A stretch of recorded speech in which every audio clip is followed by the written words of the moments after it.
Started off, I do not own Castle, and I'm not making money off these products. First of all, in August 22nd, 2005, Nathan Fillion, which is right there, visited Eugene, Oregon, which I live in Veneta, Oregon, which is only like 15 minutes away. And if you look, there's the article, Sea War. I wasn't lying, there's the article. And I'll read it to you guys sometime, but not now. Because I thought you might want to have me read you this instead. And maybe a section from his book. So there's the cover, TV Guide magazine. I do not, as I said, I do not own Castle. I am not making money off this product. So, TV's hottest hookup, Castle and Love. Will they or won't they? Mystery solved, they will. So, here's the front cover page. That's the inside page. Hold on. There we go. And that's the page, and you can see it continue over there. Okay, so now I'm going to read it to you. Get a clue. It's no mystery why Castle's the smartest, sexiest cop show on TV. It's precisely the kind of chilling twist Richard Castle might concoct. On a Hollywood soundstage in early February, the mystery novel painting protagonist of ABC's Castle, played by Nathan Fillion, is shadowing his muse, no-nonsense NYPD Detective Kate Beckett, Stanley Kayla, as she tracks a person of interest to a storage freezer in Manhattan. Too bad the guy who already taken a bullet to the brain won't be coughing up the clues. But the news gets worse when the steel door to the freezer suddenly shuts, trapping both Beckett and Castle inside, ensuring cries for help go unanswered, and a desperate attempt to blast the lock with ammunition fails, leaving the shivering crime-solving duo with only one option: cling to each other for warmth. In some major, they so belong together, sparks. It's cold in that freezer, says chaotic with a smile during an on-set break, but maybe the heat between them can keep them alive. Castle producer Shirley hoped that episode, which caps an explosive two-parter that began February 21st, will generate some off-screen heat. And we're only into 3 minutes. Okay. As well, with a season to date average of 10.4 million visitors, the quirky crime procedural is such a valuable performer in its Monday at 10 p.m. time slot that in January ABC executive gifted its cast and crew with an early renewal for season 4. But what the show still needs, and thanks to a smart, seamless blend of mystery and romance, action and humor deserves, is the buzz that could help it build beyond its loyal fan base to become a breakout hit. It feels like, for the most part, people either love us or they've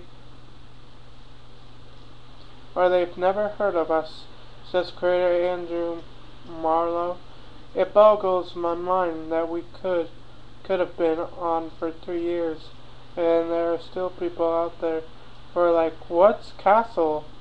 It doesn't help that ABC's current schedule isn't exactly bristling with character-driven procedurals.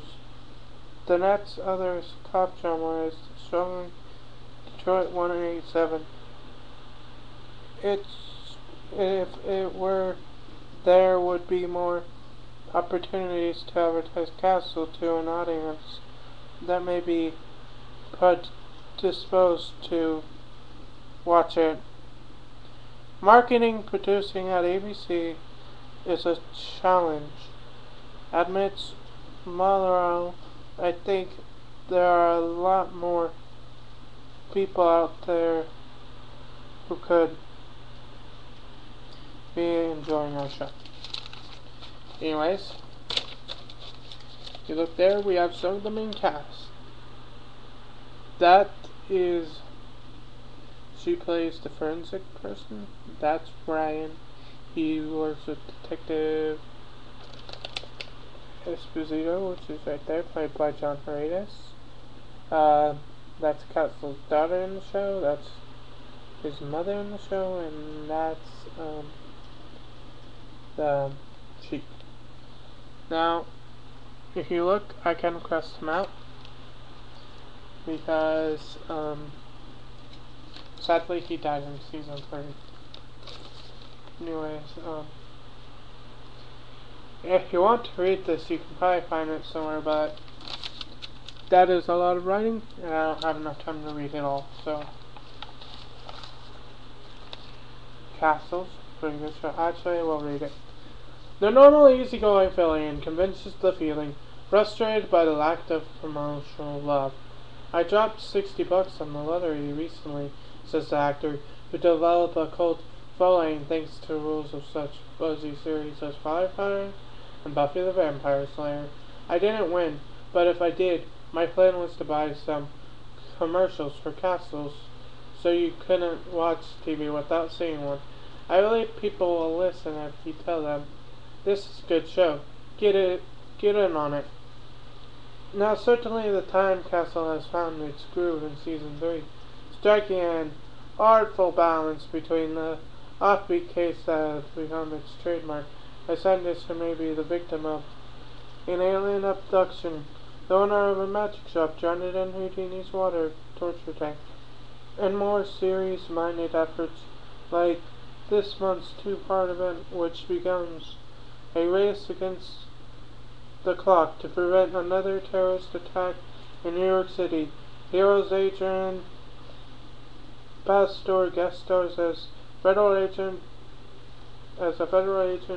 who Mallow Gibbs is the Castle version of Jack Bauer. Until I'm perceived as a hard-ass, Pastor explains.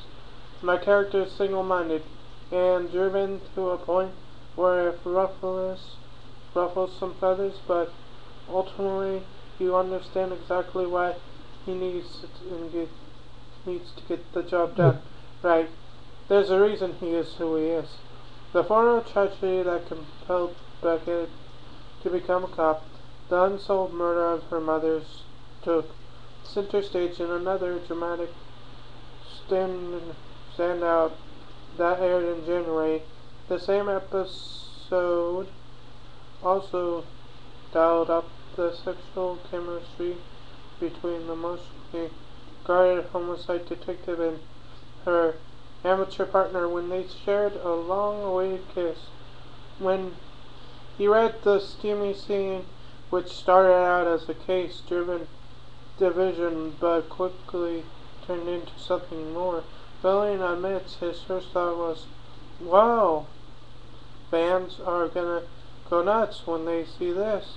Once two people engage like that, there's no going back. Okay, we're still good on time. Or is there? Neither Castle nor Beckett has broached the subject of the lip lock scene, and still won't even when they face the possibility of death by freezer. I don't feel like that's cheat at all, says Milo. To confront the kiss head on wouldn't be true either. The characters, she's never been open about how she feels about anything, and he usually finds a way to joke about everything. By not doing that, you understand how important it really was to him.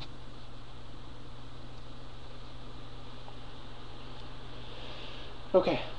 While Mauro concedes network axes, excesses have concerns about letting the pair embark on a new relationship, everyone talks about the moonlighting curse. Ultimately, he considers his show less a murder mystery caper than a grand love story, which means the answers to the internal question, will they or won't they? Is it a resounding? They will. I'm absolutely convinced their quality storytelling to be had after they get together, says Marlowe, who's been married since 1997 to fellow Castle writer Terry Miller. Anybody who's been in a relationship knows that there are complexities and compromises. There are plenty of stuff to mind. Marlowe remains mum on exactly when Castle and Beckett will hook up, though he does allow. I'm as impatient as the fans when it comes to the relationship. Another clue seems to lie in the producer's sun-streamed office, making their way toward a bed that includes the words, "Don't wait until it's too late to say I love you." It's a romantic display. Turns out Kara created the marker board art during a recent conversation with Marlowe. I was trying to understand the story and I needed a visual aid. The actor says with a laugh, I don't know why he kept it through. That should have been erased. The Castle crew is more forthcoming when it comes to non-romance. Related spoilers: expect a wild soap opera style twist in a March episode involving the murder of a writer on the seamount and all my children. Rebecca Budding and Cameron Mason guest star. Beckett and Castle will also be called upon to investigate when a body is found stuffed to a pizza oven, and in a separate episode, a junior drops dead during a sensational trial. What's more, Beckett may finally get closure on her mom's case by the end of the season. It's gonna take her a moment, says Marlowe, to figure out who am I now that I've solved that. Fillion believes he has the answer. She's a very intelligent woman. She's challenged and she's Castle's missing piece. Now, quickly, go quick. Richard Castle, Naked Heat. Read it. This is Richard Castle on the back. I do insist that you read it. Now, quick turner from it. The first page. Nicky Heat pondered red lights and why they seemed to last so much longer when there was no traffic. The one waited for at Amsterdam and 83rd. It was taking forever to change. The detectives. First of all, you should read Heat Wave before you read Naked Heat, because Naked Heat comes right after it, so read Heat Wave first, I'm begging you. If you want to see any of the Castle themes, it's on my favorites right now. Go ahead and click on them, and go enjoy. Now, I will make another part of Castle, where I read parts of the book again, and I'll read parts of Heat Wave sometime, and I'll finish reading that article, and I'll read the newspaper article. Till then,